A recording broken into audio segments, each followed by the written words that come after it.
नमस्कार। मैं डॉक्टर सरोज राय जैन विश्व भारती संस्थान के शिक्षा विभाग में सहायक आचार्य के पद पर कार्यरत हूँ। मैं आज आपसे बातचीत करूँगी शैक्षिक समाजशास्त्र और शिक्षा के बारे में।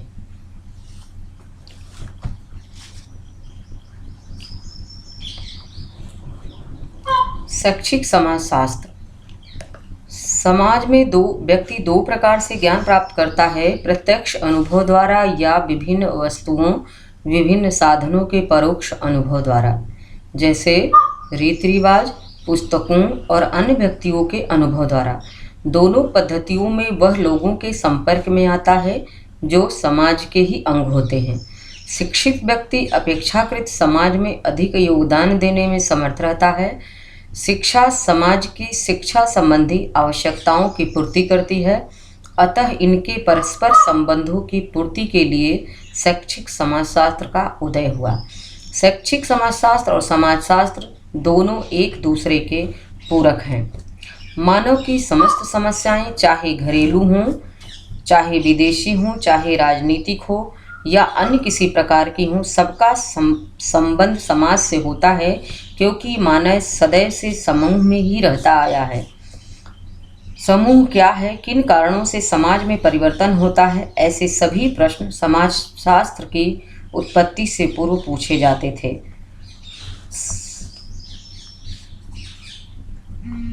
समाजशास्त्र आंग्ल भाषा के शब्द का हिंदी रूपांतरण है, जो सोशियो प्लस लोगस को मिलाकर सोशियोलॉजी बना है, जिसका अर्थ है समाज का अध्ययन। समाजशास्त्र शिक्षा तथा समाज के संबंधों का अध्ययन करता है। शैक्षिक समाजशास्त्र संस्था व समूह के कार्यों व प्रक्रियाओं की व्याख्या करती है। समाजशास्त्र सामाजिक व्यवस्था तथा प्रगति का विज्ञान है। समाजशास्त्र सामूहिक प्रतिनिधित्व करता है। यह वह विज्ञान है जो सामाजिक क्रिया का निर्वचनात्मक बोध कराने का प्रयास करता है, जिससे सामाजिक क्रिया की गतिविधि तथा परिणामों की कारण सहित व्याख्या की जा सके। समाजशास्त्रियों ने शिक्षा के सामाजिक आधार की पृष्ठभूमि इस प्रकार तैयार की कि शिक्षा युवा संतति का सामाजिकरण है। उसने शिक्षा को सामाजिक वस्तु माना तथा कहा कि शिक्षा वह क्रिया होती है जो समाज में ही होती है। इसके उद्देश्य तथा विधियां शिक्षा समाज की प्रकृति पर निर्भर होती है। शिक्षा वह साधन होती है जो व्यक्ति स्व तथा सामाजिक स्व को अनुशासित तथा अर्थपूर्ण इकाई के रूप में संगठित करती है। परंतु इसके विपरीत कार्ल मैनहीम ने कहा कि शिक्षा वह प्रक्रिया है जो विद्यार्थियों को मानव के सामाजिक संबंधों से घनिष्ठ रूप में संबंधित कराती है तथा यह सामाजिक संरचना एवं संगठन, सामाजिक समूहों की अंतःक्रियाओं तथा सामाजिक नियंत्रण के साधनों आदि का अध्ययन करती है। शिक्षा तथा समाजशास्त्र का घनिष्ठ संबंध होता है। शिक्षा की प्रकृति अपने उद्गम तथा कार्यों की दृष्टि से मूलतः सामाजिक होती है, अतः विज्ञानों की अपेक्षा समाजशास्त्र से शिक्षा का संबंध स्पष्ट होता है। इससे यह भी स्पष्ट होता है कि समाज की भांति भी शिक्षा स्थिर नहीं होती, वह आवश्यकता अनुसार गतिशील होती है या गत्यात्मक होती है।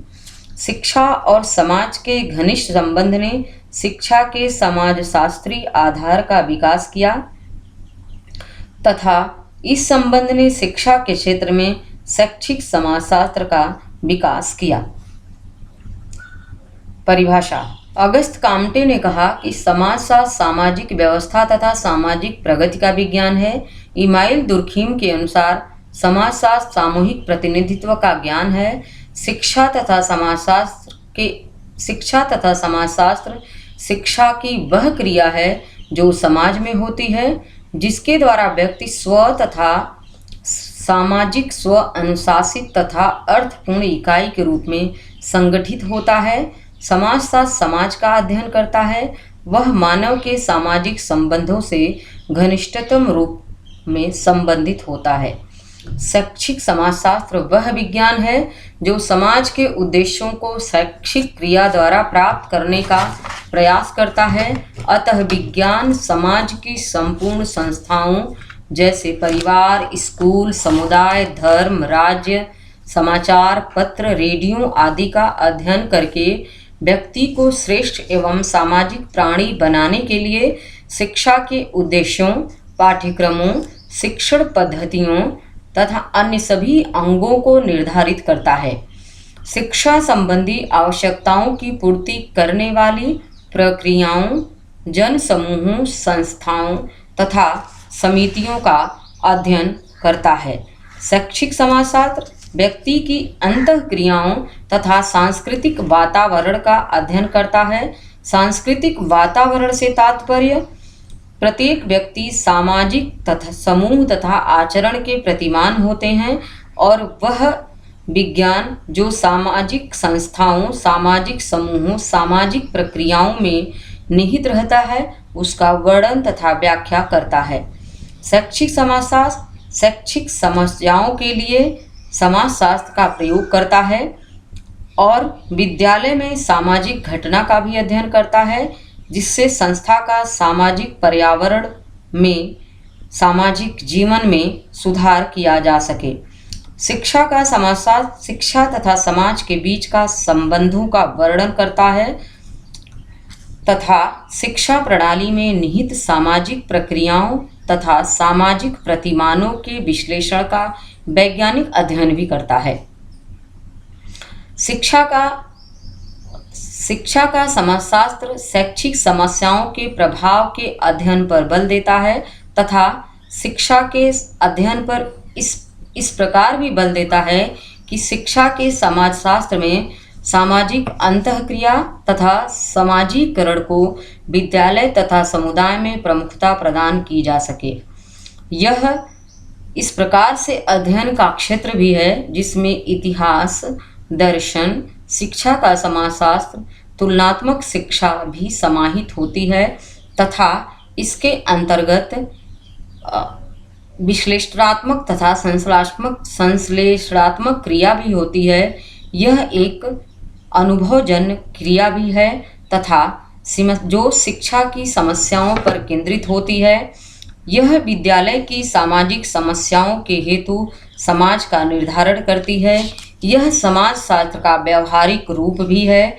यह विकासशील शिक्षा विज्ञान का एक उपविभाग भी है तथा शिक्षा में अनुसंधान का प्रयोग भी करती है जिसके आधार पर निरीक्षण, साक्षात्कार आदि का प्रयोग करके अनुसंधान कार्य को एक दिशा निर्देश भी देती है।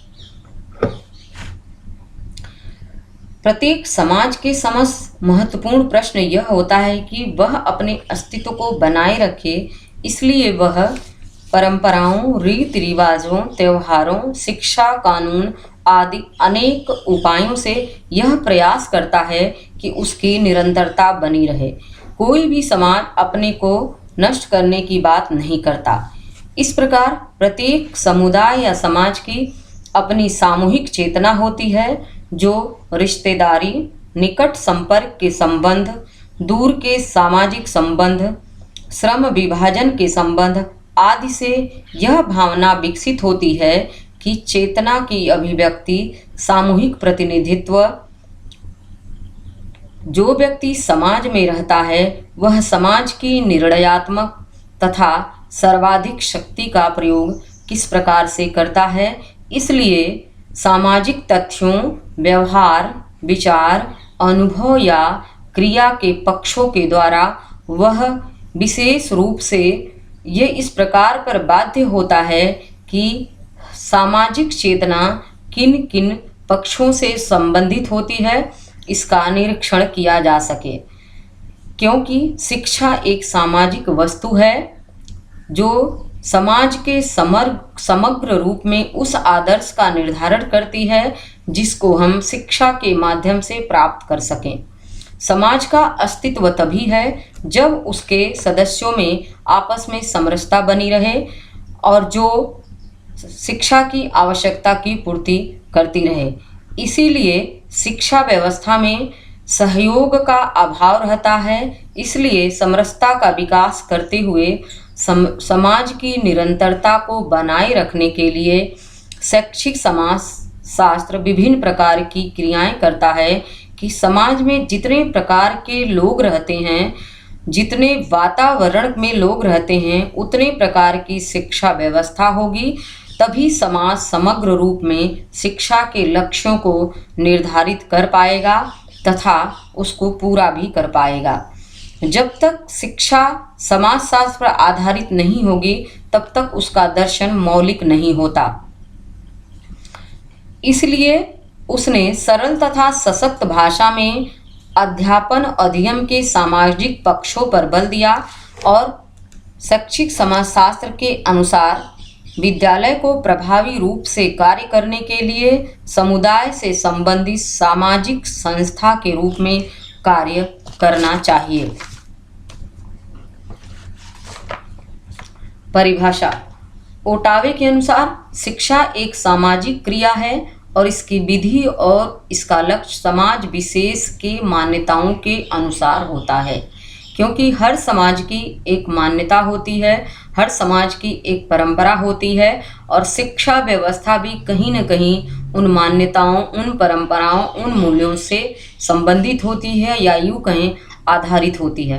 कार्टर के अनुसार शैक्षिक समाजशास्त्र समाजशास्त्र के उन तत्वों का अध्ययन करता है जिनका शैक्षिक प्रक्रिया में महत्व है।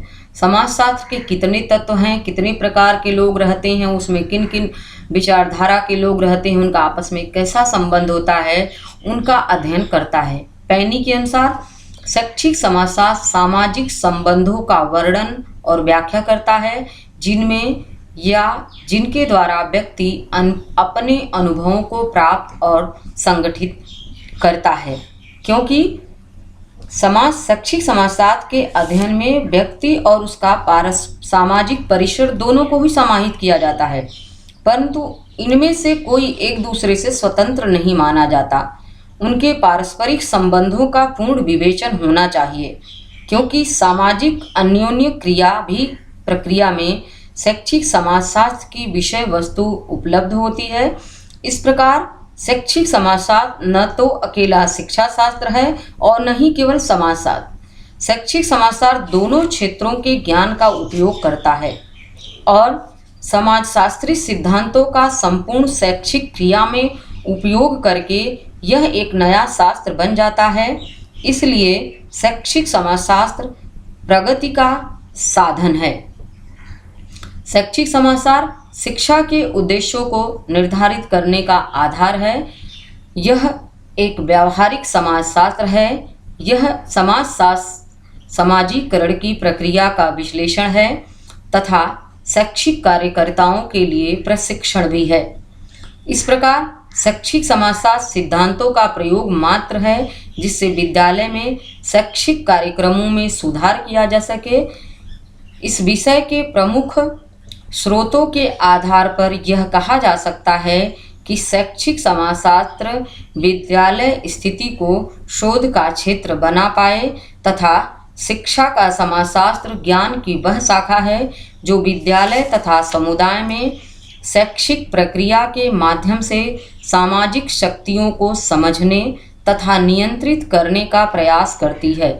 यह व्यक्तिगत तथा सामाजिक व्यवहार को नियंत्रित भी करती है तथा परिवार, विद्यालय, खेल समूह, चर्च आदि में शैक्षिक प्रक्रिया या व्यक्तित्व के उत्तम विकास के अध्ययन का माध्यम भी बनती है। यह उन सभी शैक्षिक प्रक्रियाओं का विश्लेषण एवं उपयोग भी करती है जो व्यक्तित्व के विकास को प्रभावित करके व्यक्ति को वांछनीय सामाजिक साध्यों के लिए तैयार करती है। शैक्षिक समाजशास्त्र सामाजिक मूल्यों की दिशा के विकास का ज्ञान भी है तथा यह मूल्यों, परंपराओं, रीति रिवाजों को इस प्रकार से प्रतिपादित करती है क्योंकि जो व्यक्ति सामाजिक समूहों, सामाजिक प्रक्रियाओं और उनका वर्णन तथा व्याख्या करता है, इस प्रकार से सामाजिक संबंधों से उनका संबंध स्थापित करते हुए, संबंध निर्धारित करते हुए जो अनुभव प्राप्त होता है वह उन्हीं अनुभवों को व्यवस्थित करते हुए उसका निर्धारण करता है। शैक्षिक समाजशास्त्र के जनक जॉर्ज पेनी को माना जाता है। शैक्षिक समाजशास्त्र के उद्देश्य। समाज, पहला उद्देश्य है समाज के संदर्भ में शिक्षक का क्या कार्य होता है, किस प्रकार से वो विद्यार्थियों के साथ व्यवहार स्थापित करे, किस प्रकार से वो शिक्षकों के साथ व्यवहार स्थापित करे, किस प्रकार से वो प्रबंधक के साथ व्यवहार स्थापित करे, विद्यालय के क्या क्या कार्य हैं, विद्यालय को प्रभावित करने वाले सामाजिक तत्व कौन कौन से हैं, उनका अध्ययन करता है। दूसरा बिंदु है सामाजिक, आर्थिक, सांस्कृतिक प्रवृत्तियों को समझते हुए, मतलब उस वर्तमान समाज की क्या आर्थिक प्रवृत्ति है, क्या सामाजिक प्रवृत्ति है, क्या सांस्कृतिक प्रवृत्ति है, उनको समझते हुए पाठ्यक्रमों में सामाजिक दृष्टिकोण से निर्माण करना। तीसरा बिंदु है सामाजिक तत्वों का अध्ययन करना, अर्थात विद्यालय के कौन कौन से सामाजिक तत्व हैं, वह किस प्रकार से विद्यालय के लिए कार्य करते हैं और उन सामाजिक तत्वों का समाज और व्यक्तियों, विद्यार्थियों पर क्या प्रभाव पड़ता है, उसको समझ करके उसको निर्धारित करना। चौथा बिंदु है प्रजातांत्रिक विचारधाराओं को समझना, अर्थात जो शिक्षा व्यवस्था, जो कार्य, जो व्यवहार प्रजा के लिए है उसको उस प्रकार से लागू करना। उद्देश्यों की प्राप्ति के लिए अनुसंधान की विधियों अर्थात अन्वेषणात्मक शोध दृष्टि का उपयोग करना। शैक्षिक समाजशास्त्र की विषय वस्तु अथवा क्षेत्र, विद्यालय और सामाजिक संगठनों का पारस्परिक संबंध स्थापित करना। सामाजिक क्रियाओं को किस प्रकार शिक्षा, खेल कूद की ओर प्रवृत्त करना, इस बात का निर्धारण करना। विद्यालय पर समाज के प्रभावों का क्या क्या प्रभाव पड़ता है, उनका अध्ययन करना। विद्यालय तथा अन्य सामाजिक संस्थाओं के संबंधों को समझना तथा उनका अध्ययन करना।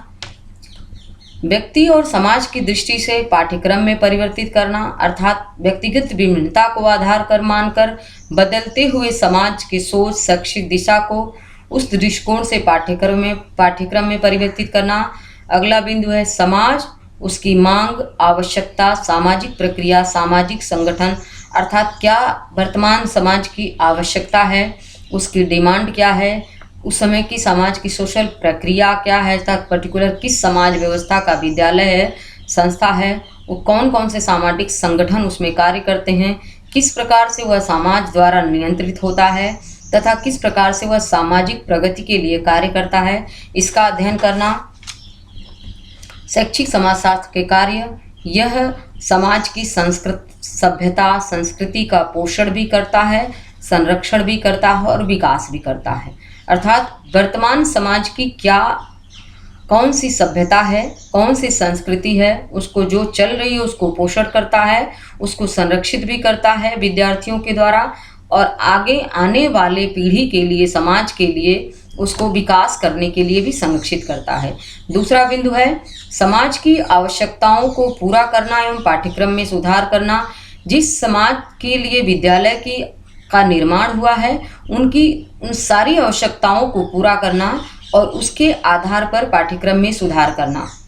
तीसरा बिंदु है आदर्श कुशल नागरिकों के निर्माण में सहयोग करना, क्योंकि विद्यालय का आधार यही होता है, विद्यालय का कार्य यही होता है, क्योंकि विद्यालय समाज का लघु दर्पण होता है। विद्यालय समाज का प्रतिनिधित्व करता है, जहाँ पर विद्यार्थी शिक्षा ग्रहण करते हुए एक कुशल नागरिक बनते हैं। इसलिए शैक्षिक समाजशास्त्र एक कुशल नागरिकों के निर्माण में सहयोग करता है। बालकों की रचनात्मक शक्ति का विकास करता है। आज की शिक्षा व्यवस्था यही चाहती है कि विद्यार्थी सृजनात्मक कार्य करें, रचनात्मक कार्य करें, अनेक विभिन्न प्रकार के सह शैक्षणिक गतिविधियों में भाग लें तथा अपने व्यक्तित्व का विकास करें। विभिन्न इकाइयों का शैक्षिक कार्यों में सहयोग, जितनी भी इकाइयां विद्यालय के लिए कार्य करती हैं उन सभी इकाइयों का शैक्षिक कार्यों में सहयोग लेकर और विकास करता है। शैक्षिक समाजशास्त्र की आवश्यकता, शिक्षा की अवधारणा के स्पष्टीकरण में सहायता पहुंचाना कि क्या शिक्षा का कॉन्सेप्ट है, क्या संप्रत्यय है, उसको स्पष्ट भी करना और उसको सहयोग भी देना। शिक्षा प्रक्रिया में शिक्षक और विद्यार्थी का क्या स्थान है, अर्थात शिक्षा व्यवस्था विद्यार्थी केंद्रित होनी चाहिए, शिक्षण केंद्रित होनी चाहिए, या किस प्रकार से शिक्षा व्यवस्था का निर्धारण किया जाए।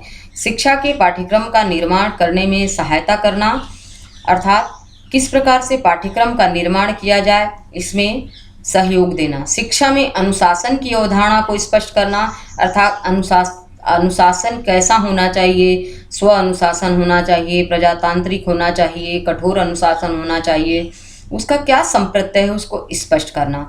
समाज एवं विद्यालयों के स्वरूप एवं कार्य को निर्धारित करना, अर्थात समाज का क्या कार्य है, क्या स्ट्रक्चर है, क्या ढांचा है, विद्यालय क्या समाज के कार्यों, ढांचा और उसके स्ट्रक्चर के आधार पर निर्धारित हुआ है, इसलिए उसके आधार पर उसके कार्यों को निर्धारित करना। सीमाएं, शैक्षिक समाजशास्त्र की सीमाएं, सामाजिक पक्ष से संबंध स्थापित करना, अर्थात जिस समाज से उस विद्यालय का निर्माण हुआ है उन सभी पक्षों से संबंध और मधुर संबंध बनाना। शिक्षा की प्रगति में दार्शनिक पक्ष पर ध्यान देना, मूल्यों पर ध्यान देना, आदर्शों पर ध्यान देना, परंपराओं पर ध्यान देना, रीति रिवाजों पर ध्यान देना। शिक्षा के उद्देश्यों, जीवन के आधार तथा समाज कैसा होना चाहिए, इन सभी प्रश्नों का उत्तर शैक्षिक समाजशास्त्र की सीमाएं हैं। कैसा समाज है, कैसा जीवन का आदर्श होना चाहिए, कैसा उद्देश्य होना चाहिए, हम किस प्रकार की सामाजिक संरचना हमारी होनी चाहिए। शैक्षिक समाजशास्त्र के ज्ञान के लिए दर्शन का भी सहारा लेना चाहिए, क्योंकि दार्शनिक दृष्टिकोण विद्यार्थियों में उत्पन्न करना बहुत आवश्यक है आज के समाज व्यवस्था में। शिक्षा की विधियों को प्रभावशाली बनाने के लिए मनोवैज्ञानिक ज्ञान की आवश्यकता होती है, अर्थात मनोवैज्ञानिक विधियों का प्रयोग करना विद्यार्थियों के लिए।